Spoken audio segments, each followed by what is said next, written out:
1. Measurements.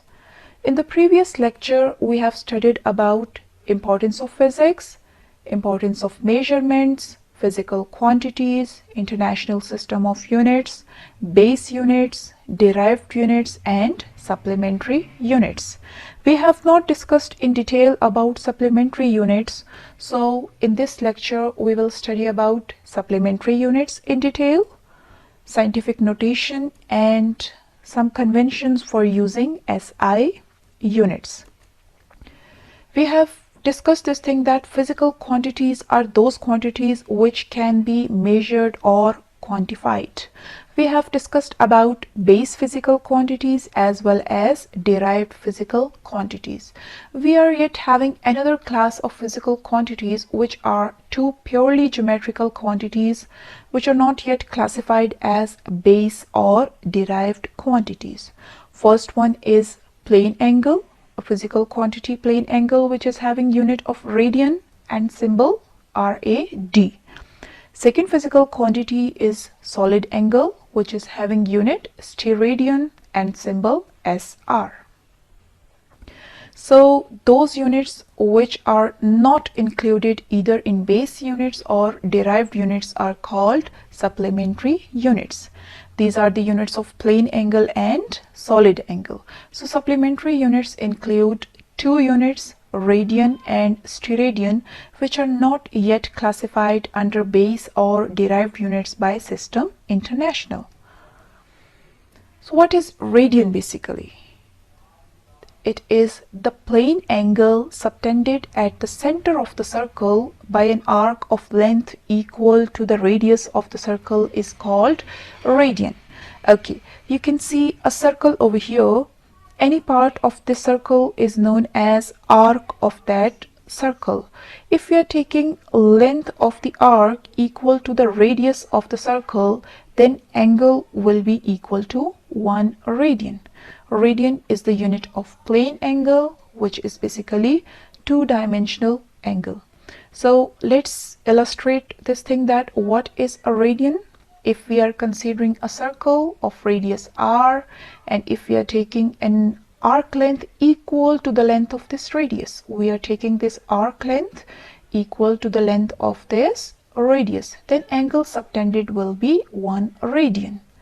If we are going to increase the length of the arc equal to the 2 radii, then angle subtended at the center will also be doubled.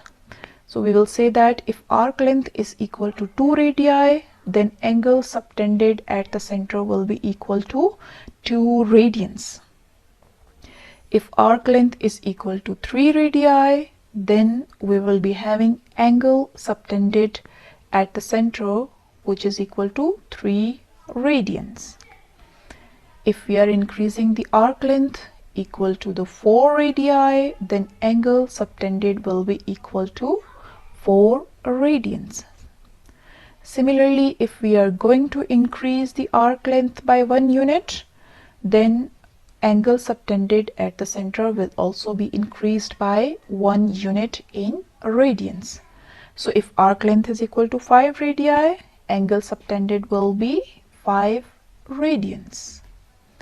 Now if arc length is equal to 6 radii, then angle subtended at the center will be 6 radians. As we know that one complete circle is having 1 revolution, and while studying angles, we know that one complete circle having 1 revolution is equal to 2 pi. So we say that 1 revolution is equal to 2 pi radians. Pi is a number having numeric value of 3.14. So we will say that one circle is having approximately 6.283 radians. So radian is a unit of measuring angle, a two-dimensional angle. What is a two-dimensional surface which is having no height? It is just lying in a plane, just like a disk. So as we have discussed this thing that a radian is the unit of plane angle. So plane angle is the angle between two intersecting straight lines measured in the plane of the same lines. Normally, the angles which we are drawing on the page or which we are considering in geometry or mathematics is a plane angle. What is the formula of a radian? If we have to measure angle in radians, that will be equal to length of arc divided by the radius of that particular circle. We can divide length of the arc, which is represented by S, and radius of the circle, which is represented by small r. This is equal to theta. Angle is equal to length of arc divided by radius of the circle. So we can say S is equal to r theta. So if we are considering the relation theta is equal to S by r, over here S is the length of arc, r is the length of radius. Both are lengths, and if we are dividing these two lengths, then it will be the ratio between two similar quantities. So that will simply give us a number. This number is usually called pi. So how we can define pi, the number? We can define pi as the circumference of a circle divided by the diameter of the same circle. So pi is defined as circumference of a circle divided by the diameter of the same circle. How we are going to prove it? If we are having the relation theta is equal to S by r. S will be complete circumference of the circle, so we will put it as 2 pi r, and we have to divide it by the diameter of the same circle, so we are going to write it as 2 pi r divided by 2r. 2r will be cancelled with 2r, that will give you pi. So the definition of pi is justified over here. If we are going to divide circumference of a circle by diameter of that circle, that will give you the number pi. So according to the definition of radian, the angle subtended by the circumference at the center of the circle is either 2 pi radians or 360 degrees or 1 revolution. If we are taking any arc length for a circle, if we are taking any arc length, if we are considering the formula theta is equal to S over r, where S is equal to arc length of the circle, r is equal to radius of that circle. By the definition of radian, when S is equal to r, arc length is equal to radius, then from equation 1 we get theta is equal to 1 radian. Because S will be cancelled by r, both these quantities will be equal, we will get theta is equal to 1 radian. Again, the definition of radian is justified over here. But if we are considering the arc length equal to the circumference of the circle, then what we will do, for a complete circle, we are having circumference of the circle equal to 2 pi r. We will take arc length S is equal to 2 pi r, where r is the radius of that circle.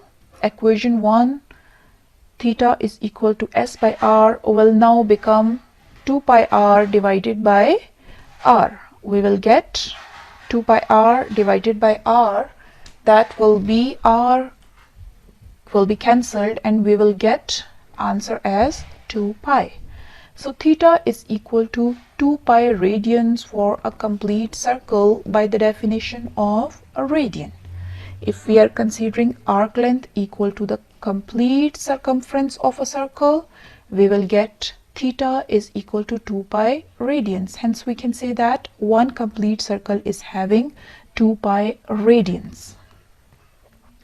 So over here we can illustrate this thing, that if we are considering a circle of radius small r and we are taking an arc length equal to the length of the radius of the circle, then angle subtended at the center will be equal to 1 radian. As we know that if arc length is doubled, theta will be 2 radian, 3 radians, up to so on. A semicircle is having pi radians and a complete circle is having 2 pi radians. Okay, so we say that if we are having a complete circle, then angle subtended at the center will be equal to the 2 pi radians. Okay, so we are having some other units of measuring angles.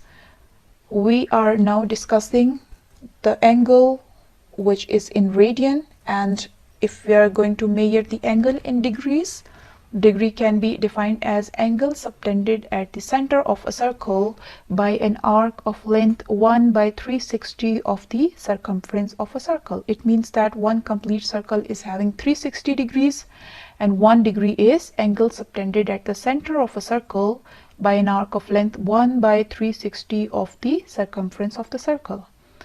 Second is minute. Minute is another unit of measuring angle, and a minute is 1 by 60th part of a degree, a smaller unit.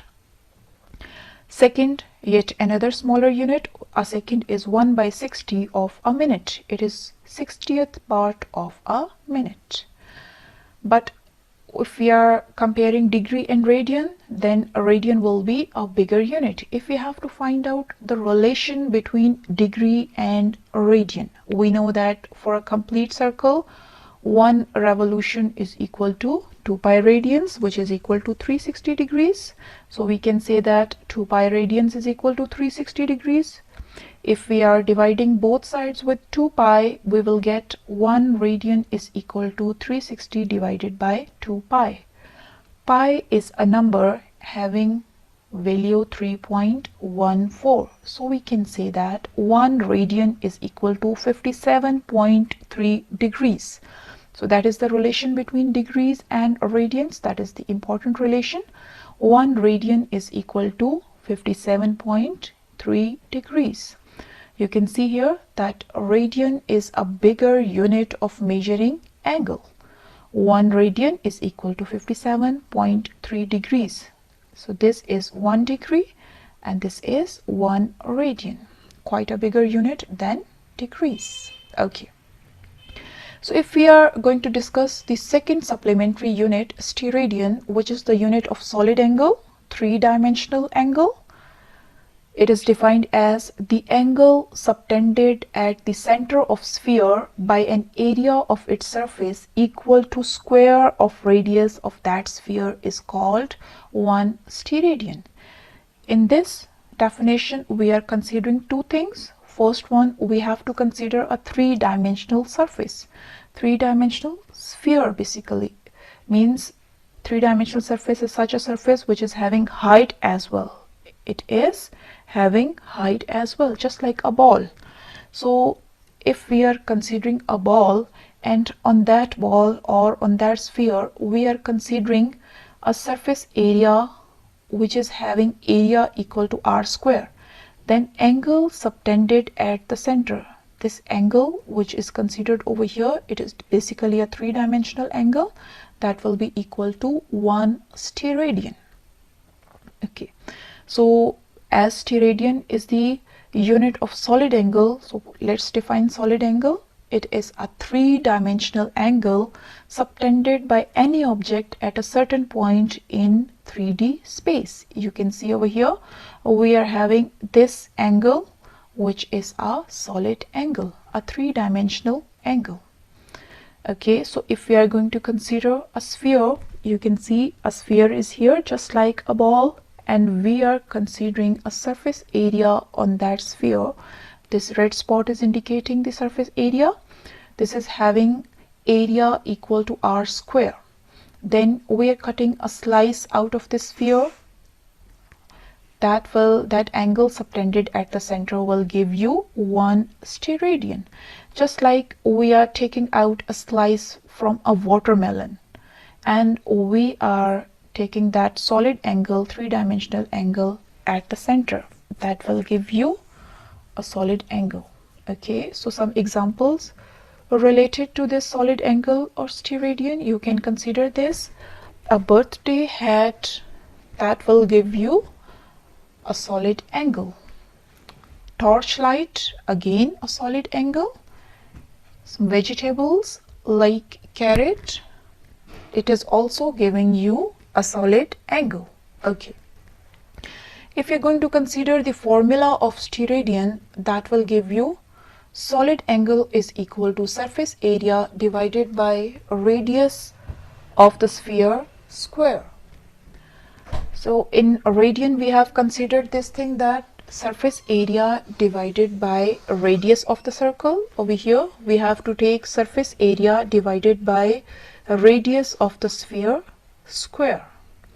So we can say that phi is equal to r square, because by the definition of steradian we have considered surface area equal to r square, and we are going to divide a radius of the sphere square. So we will get r square divided by r square.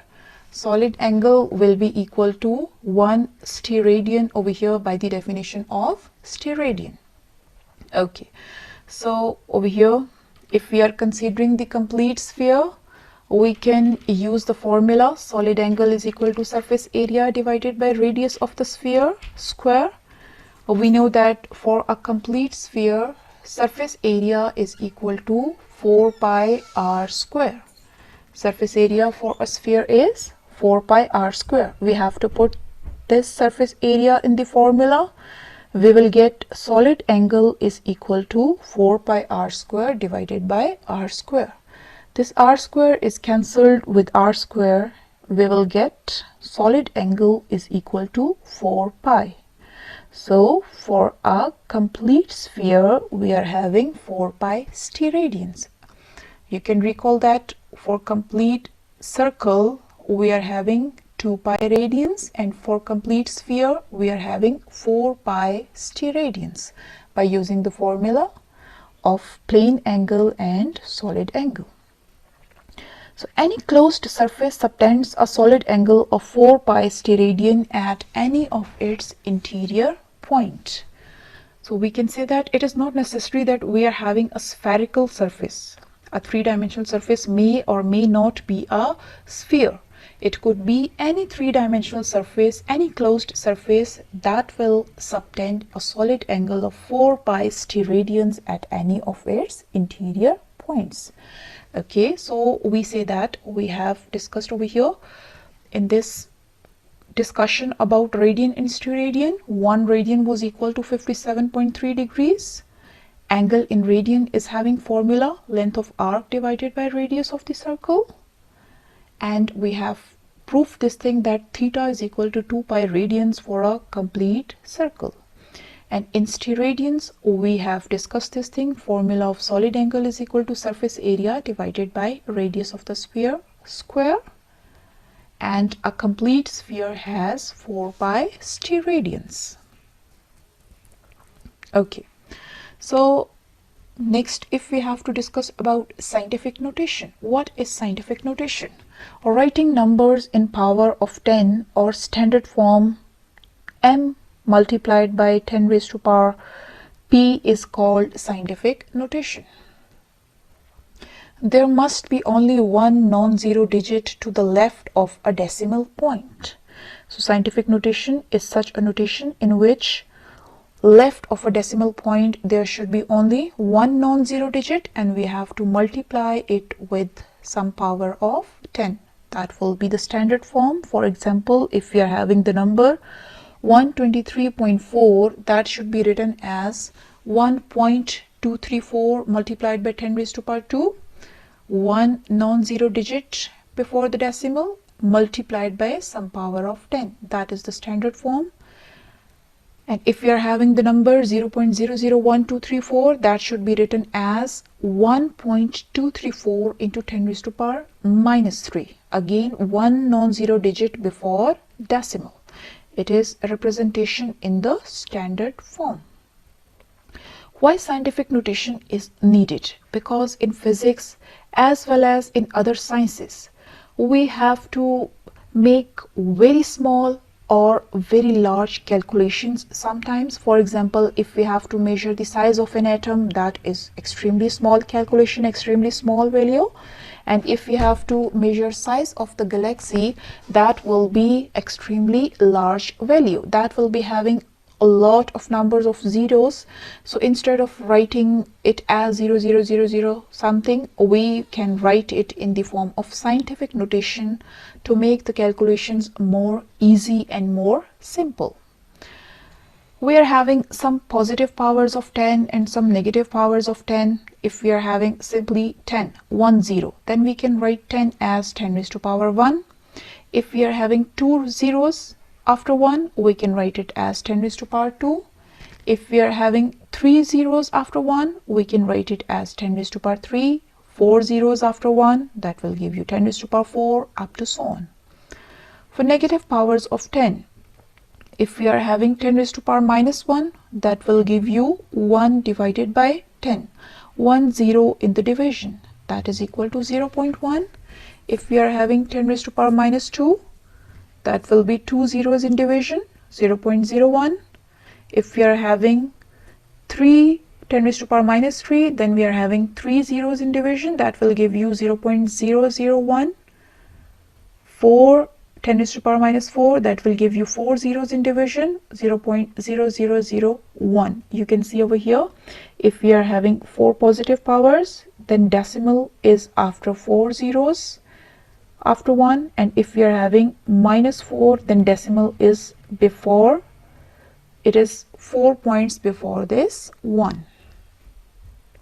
Okay, so if we have to move the decimal to convert any number into the scientific notation, then we have to move decimal point right or left to arrange one digit to the left of decimal point, and we have to add some 10 raised to power any number. Okay, so if we, for example, if we are considering a number which is given over here, we have to move the decimal to the place, we have to move decimal left 4 places. Decimal is right now present over here after 4, so we have to move decimal left 4 places, 1 2 3 4, so that right now it is having one non-zero digit before the decimal. So number will become 5.2314 multiplied by 10 raised to power 4, because we have moved the decimal 4 points to the left. If we are having 3.2, then there is no need to move, and we will write it as 3.2 into 10 raised to power 0. If we are having number 0.0000428, then we have to move the decimal right 5 places to make one non-zero digit before the decimal point. So this number will become 4.28 into 10 raised to power minus 5. Minus 5 means that we have to move the decimal 5 places to the left over here to make this number again. Okay, so if we are having this number 602000000, so we have to make one non-zero digit before the decimal. We will move the decimal 1 2 3 4 5 6 7 and 8 places to the left. So we will write it as 6.02 into 10 raised to power 8. So we can convert any number into the scientific notation to make it more simpler. Okay, so there are certain specific powers of 10 which have been given special names and symbols and are frequently used in measurements. For simplicity, we have given some powers of 10 some special names which are known as prefixes of powers of 10. You can see over here, we are having some prefixes given over here. You can see we are having atto, which is having symbol small a, which is equivalent to the 10 raised to power minus 18. So instead of writing 10 raised to power minus 18, we can write small a. Instead of writing 10 raised to power minus 15, we can write femto or small f. So instead of writing 10 raised to power minus 12, we can use prefix pico, which is having symbol small p. Nano, small n, 10 raised to power minus 9. Micro, 10 raised to power minus 6. Milli, small m, 10 raised to power minus 3. Centi, small c, 10 raised to power minus 2. Deci, small d, 10 raised to power minus 1. Deca, da, 10 raised to power 1. Kilo, small k, 10 raised to power 3. Mega, capital M, 10 raised to power 6. Giga, capital G, 10 raised to power 9. Tera, capital T, 10 raised to power 12. Peta, capital P, 10 raised to power 15. Exa, capital E, 10 raised to power 18. So these are the prefixes which can be used instead of some powers of 10. Okay, so while we are writing units, we have to follow some rules, we have to follow some conventions for indicating units. Use of SI units requires special care, more particularly in writing prefixes. Some conventions are used for this purpose, some rules which we must follow while writing the units. Let's discuss some of them.